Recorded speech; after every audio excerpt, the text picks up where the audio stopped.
Hello, this is JJ DiGeronimo, the president of Tech Savvy Women, and I am thrilled to have Miriam Grobman with us today.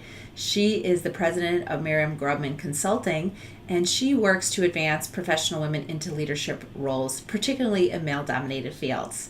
She has her master's from Wharton, and she has her BS from the University of Texas from Austin in computer science.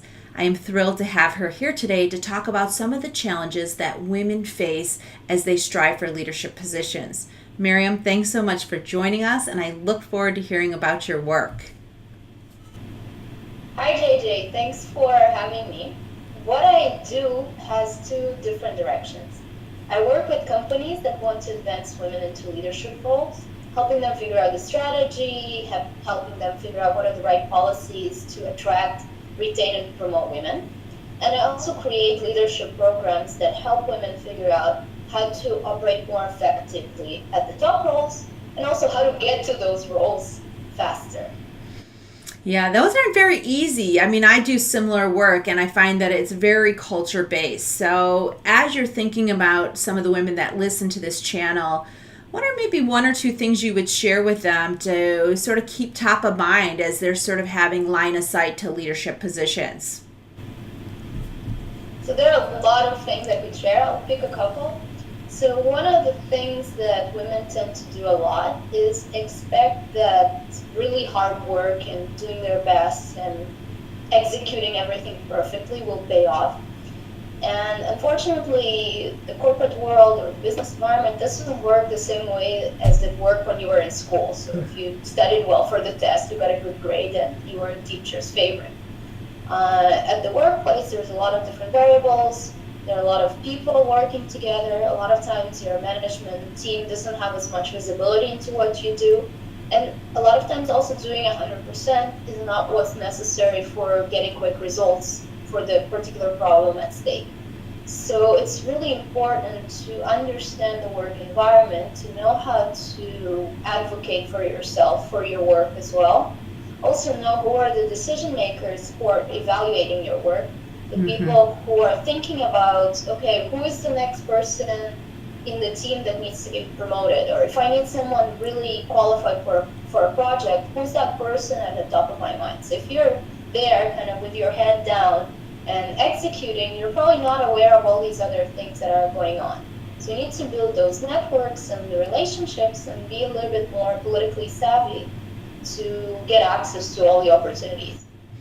I love that. I think that is so important for women, and I often tell them get out of your office. You need to be meeting with people on a regular basis and don't become sort of the dumping ground for all the projects that don't get done. So, what about women that, want their boss to know they're ready for a promotion? What are some of the things that you share in your Master Influence Boot Camp with women to help them position for their next position? So there are a couple of things that help you get promoted. One of them is having the track record of results. So yeah, doing your job well, executing is important.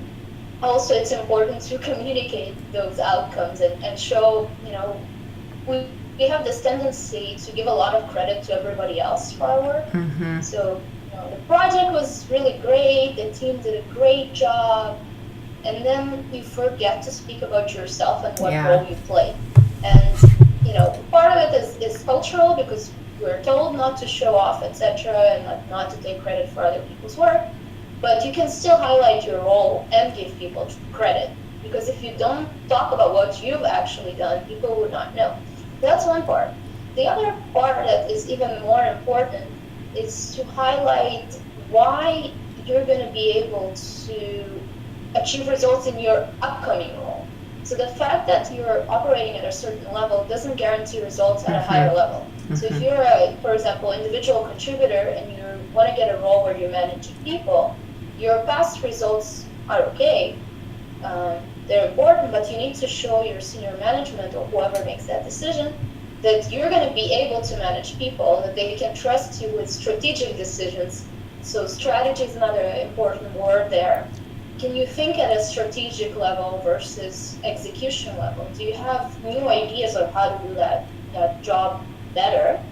And finally, you want to kind of think about what's in it for them. That's a really, really important lesson that I teach for all my influence course students for all of their challenges. You're trying to influence people. It's not about you, it's about them and what's important to them.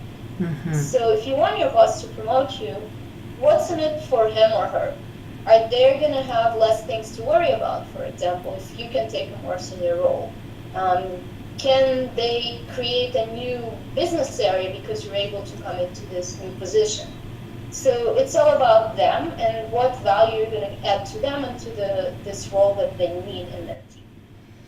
Miriam, this is such incredible advice, and I know women listening are nodding their head as I have been during this time of yes, yes, and yes, and I think being reminded and also given strategies of exactly how to do this is instrumental for women. So for the women that have related to this video and maybe want to reach out to you or want to work with you, what's the best way for them to get in touch with you?